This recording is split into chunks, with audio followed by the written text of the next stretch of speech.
இறையேசுவிலே பிரியமான சகோதர சகோதரிகளே, உங்கள் எல்லோருக்கும் ஆண்டவராகிய இயேசு கிறிஸ்துவின் பெயரால் காலை வணக்கங்கள் மற்றும் வாழ்த்துக்கள். நான் உங்கள் அகஸ்டின் வேதியர். இன்று அக்டோபர் மாதம் 2ஆம் தேதி 2024ஆம் ஆண்டு.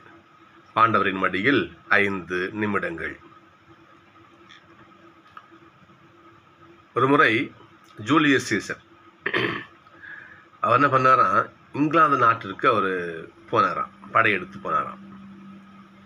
அப்படி போகின்ற பொழுது அப்போலாம் கப்பல் தானே, கப்பலில் பயணம் பண்ணி போகிறாங்க. இங்கிலாந்து நாட்டிற்கு அவர்கள் உள்ள நுழைஞ்ச உடனே தன் தளபதிகிட்ட சொல்கிறாராம் ஜூலியஸ் சீசர், நம்ம வந்த கப்பலெல்லாம் எரிச்சிடுங்க அப்படின்னு சொல்கிறார். தளபதிக்கு ஒன்றும் புரியல, எதுக்கு எரிக்கணும்னு சொல்கிறீங்க, ஏன் என்ன காரணம்? எரிச்சிடுங்க. எதுக்கு அரசரே? நமது படை வீரர்கள் இந்த கப்பல் இங்கிருந்து வச்சுங்களேன், நம்ம தப்பிச்சு போயிடலாங்கிற எண்ணம் வந்துடும். சண்டைக்குள்ள நுழைஞ்சிட்டோம், இனி ரிட்டர்ன் கிடையாது, இனி நமக்கு திரும்பறதுக்கு வழியே இல்லைன்னு நுழையணும், அப்போ தான் வெற்றி கிடைக்கும், நமக்கு திரும்பி பார்க்கக்கூடாது என்று ஜூலியஸ் சீசர் சொன்னாராம். இந்த ஒரு நிகழ்வை அருள்வாக்கு இணையதளத்தில் நான் படித்தேன். உண்மைதான், ஒரு காரியத்திற்கு போகின்ற பொழுது ஏன் திரும்பி பார்க்குறேன்? இன்றைக்கு இதைத்தான் நம்ம தியானிக்க இருக்கிறோம். ஒரு காரியத்தில் காலம் வச்சுட்டோம், முன் வச்ச கால பின் வைக்காத. அதுவும் நீ போற காரியம் நல்ல காரியம், ஆண்டவருக்கான காரியத்தில் காலம் வைக்கிறேன். இன்றைக்கு அதான் இன்னைக்கு நற்செய்தி பாருங்க. இன்னைக்கு இயேசுவை பின்பற்ற விரும்பியவர்கள். ஏசப்பா நடந்து போகும்பொழுது ஒருவர் அவரை நோக்கி, நீர் எங்கே சென்றாலும் நானும் உம்மை பின்பற்றுவேன் என்றார். ஏசவரிடம், நரிகளுக்கு பதுங்கு குழிகளும் வானத்து பறவைகளுக்கு கூடுகளும் உண்டு, ஆனால் மனுமகனுக்கோ தலை சாய்க்கும் இடம் கிடையாது. ஜெபதேயுவின் தாயின ஏசப்பட்டு வருவாங்க. ஆண்டவரே, நீர் ஆட்சி உரிமையோடு வரும் பொழுது, எப்படி நீர் அரசுரிமையோடு வரும் பொழுது உங்களுடைய வலப்புறமும் இடப்புறமும் 2 பிள்ளையும் உட்காந்துருக்கணும் அப்படின்னு உங்ககிட்ட ஒரு வாக்குறுதி கேட்பாங்க வச்சுக்கலாம். வாக்குறுதி கேட்பாங்க. ஏச சொல்லுவார் இல்லையா, அம்மா நீங்கள் கேட்கறது என்ன உங்களுக்கே தெரியல, என் கூட யார் இருக்கணும் முடிவு பண்ணுறது எங்கள் அப்பா தான் சொல்லுவார்.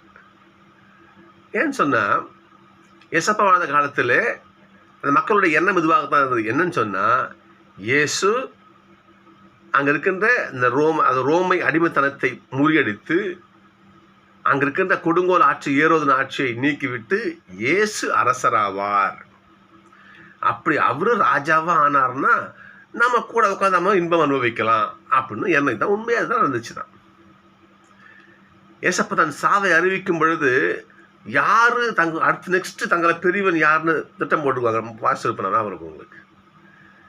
யார் தங்களுக்கு பெரியவர்னா வாதாடி கொண்டார்கள் இருக்கும். ஏசுக்கு அப்புறம் நான் தான் பெரியவர், ஏசுக்கு அப்புறம் அடுத்து நான் செகண்ட் நான் தான் அப்படின்னு.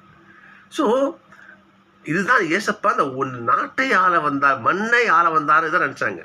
ஆனால் இறை அரசுக்கு அவர் இங்கே அடித்தளம்டாரு, அவங்க யோசிக்கல. பாருங்க பாப்பா, இங்கே ஏசப்பா சொல்லுவாங்க, ஏப்பா என்கிட்ட ஒன்றுமே கிடையாதியா, நரிகளுக்கு ஒரு பதுங்கு குழி உண்டு, வானத்து பறவைகள் ஒரு கூடு கட்டி அது கூடு உண்டு, அந்த மனுமகனுக்கோ தலை சாய்ப்பு இடம் கிடையாது. நான் ஒரு பஞ்ச பராதி, எங்கள் அப்பாவுடைய வார்த்தையே உலகம் சொல்லிக்கிட்டே போகிறேன், மக்களை இறை அரசுக்குள்ளே சேர்த்துக்கிட்டே போகிறேன். இதுதான் என் வேலை. நான் ஒன்று நினைக்கிற மாதிரி காசு பணம் படைத்த பெரிய ஒரு மிட்டா மிராசு ராஜா பரம்பரை ஒன்றும் கிடையாதுயா, சாதாரண ஒரு நாள். சொல்ல வரைக்கும் பார்ப்போம். நரிகளுக்கு பதுங்கு குழிகளும் வானத்து பறவைகளுக்கு கூடுகளும் உண்டு, ஆனால் மாநில மகனுக்கு தலை சாய்ப்பு இடம் கிடையாது. இந்த கேட்டவரை பண்றாரு, அங்கிருந்து போயிடுறார். இன்னொருத்தவர், இயேசு மற்றவரை நோக்கிய பின்பற்றி வாரம் என்றார். எம்படி வா. நான் அவருடைய சாக்கு சொல்றாரு பாருங்க, எங்க வீட்டில் ஒரு டெத்து சாவு விழுந்திருக்குது, நான் போய் அடக்கம் பண்ணிட்டு வரேன். இங்கே சொல்றாரு, இறந்தோர் அடக்கம் செய்யப்படுவர்னு சொல்லுவார். இது முன்மொழி பழைய மொழிபெயர்ப்படி இப்படி இருக்கும், இறந்தோர் அடக்கம் செய்வர்னு இருக்கும். அவங்க என்ன பண்ணாங்க, செத்து போயிட்டவங்கள பாவத்திலேயே உழன்று இல்லையா, அந்த பாவ வாழ்க்கையிலேயே வாழ்ந்து செத்து போயிடுறாங்களும். பாவத்தை செத்து பாவம்னு செத்தன அர்த்தம் அது. அப்போ பாவம் செய்து செத்து போய்க்கிறாங்க பற்றி அவன் அதை பார்த்துக்குவான். ஆனால் நீ உயிருள்ள வாழ்க்கைக்கு வந்திருக்கிற, நீ என்னை பின்பற்ற வந்திருக்கிற, நீ என்னை பின்பற்று. இறந்தோரை இறந்தோர் அடக்கம் செய்வேன். என்ன பண்ணுறாங்க, போகிறாங்க, திரும்ப என்ன பண்ண இவங்களும் எஸ்கேப். பாருங்க பார்ப்போம். இறந்தோரை இறந்தோர் அடக்கம் செய்வர், நீ போய் இறையாட்சியை அறிவியும் என்றார். அடுத்து வேறொருவரும் ஐயா உண்மை பின்பற்றுவேன் என்ற ஆயினும் நான் பண்ண முதல்ல போயிட்டு என் வீட்டில் கூட விடைபெற்று வந்துடுறேன். வந்துட்டேன் இல்லை, ஏன் பின்வாங்கி போகிறேன்? மத்தேயு அழைத்தார், உடனே போனார். போனாரா? பேதுருவை அழைத்தார், அந்திரேயை அழைத்தார், உடனே போனாங்க. வீட்டில் சொல்லிட்டு வரேன், கிடையாது கிடையாது. இது அப்போ சொல்ல பாருங்க, கலப்பையில் கை வைத்தவன் திரும்பி பார்க்க வேண்டாம். எனவே சகோதரர்களே, கடவுள் இன்று நம்மை பார்த்து அழைக்கிறார். என் மகனே, என் மகளே, என்னோட திட்டத்துக்கு வா, இறையாட்சி பண்ணிக்கு வா, என் பாதை பின்பற்றி என் கூட நடந்து வா, என் பாத சுவட்டை பின்பற்றியே வா, என் கையை பிடிச்சி என் கரம் பிடிச்சி நடக்க வா என்று அழைக்கிறார். நாம் என்ன பண்ணுறோம்? இந்த உலக காரியங்களிலே மூழ்கி போய், ஆண்டவரே இதை முடிச்சுட்டு வந்துடுறேன், ஆண்டவரே எனக்கு இந்த வேலை இருக்குது, ஆண்டவரே இந்த வேலை இருக்குது. கடவுளுடைய காரியங்களுக்கு நீங்கள் ஃபாதர் சொல்லுவார், நம்ம என்ன பண்ணுமா, இந்த செய்கையை நம்ம கடவுளுக்கு நிறையா கொடுப்போம்மா. நாம் இது ஒரு ஒரு ஒரு ஃபாதர் ஒரு தியானத்தில் சொன்ன ஒரு விஷயம். இது சாமி காரியங்களுக்கு அப்படிங்கிற இந்த ஒளியை, இந்த செயலை நான் நிறையா கொடுப்பேன். எப்படி ஃபாதர் நாங்கள் கேட்டேனாங்க. ஆமாம், சண்டே கோயிலுக்கு போனியா, பார்த்துக்கலாம் ஃபாதர். சண்டே பசங்க விளையாட போனியா, சொல்றியா? தோ கிளம்பிட்ட ஃபாதர். கடவுளுக்குரிய காரியங்களில் கோயிலுக்கு பண்ணியா வந்து செஞ்சியா, பார்த்துக்கலாம். கடவுளுக்கு இந்த ஒளி நம்ம நிறையா கொடுப்போமா. நம்ம ஃபாதர் சொன்னார் எங்களுக்கு. கடவுளுடைய காரியங்களுக்கு நம்ம என்ன பண்ணுறோம்?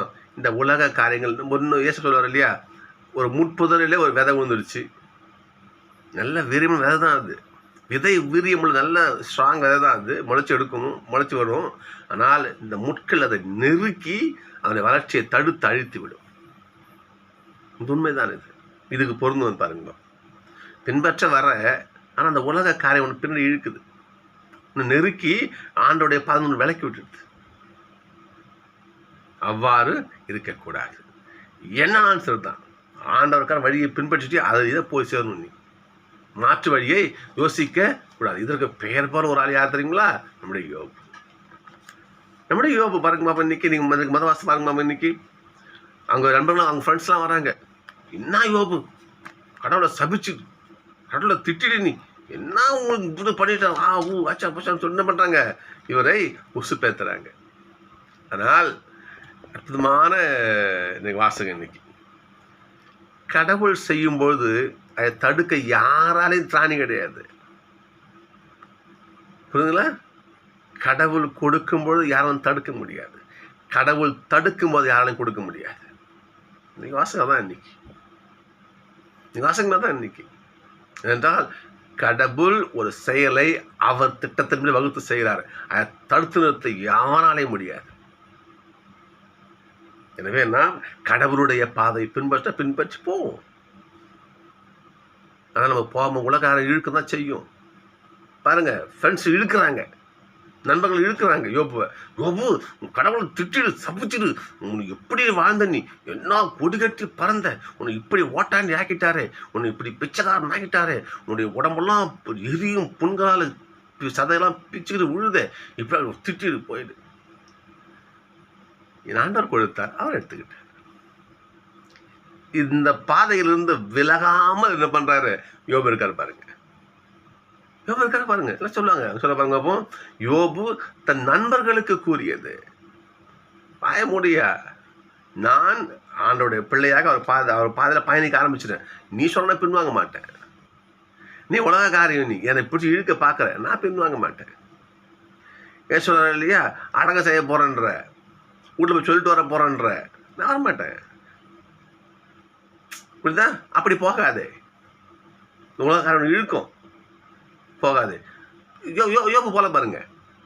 யோபு போலியே பாருங்க பார்ப்போம் அப்படின்னு சொல்ல முடியவே முடியாது. நீங்கள் வேலையை பார்த்துட்டு கிளம்புங்க, நான் பார்த்துக்கிறேன் என்று இறுதி மூச்சு வரை யோபு ஆண்டோடைய வழியிலிருந்து இம்மி கூட பேசாமல் வாழ்ந்தார். அதனால்தான் இறுதியிலே கடவுள் அனைத்தையும் சேர்த்து அவர் கொடுத்தார். சகோதரர்களே, நாம் அப்படிப்பட்ட ஒரு ஒரு ஒரு ஒரு வாழ்க்கைக்காக ஆண்டவர் ஜெயிப்போம். நம்ம சரிங்களா? இன்றைக்கு திருப்பாடமான மன்றாட்டு இன்னைக்கு 88 பாருங்க பார்ப்போம். என் மன்றாட்டு திருமுன் வருவதாக, என் கூக்குரலுக்கு ஆண்டவரே நீங்க செவி கொடுங்க. திருப்பாட பாருங்க, எனக்கு 88. ஆண்டவரே என் மன்றாட்டம் திரும்ப வருவதாக.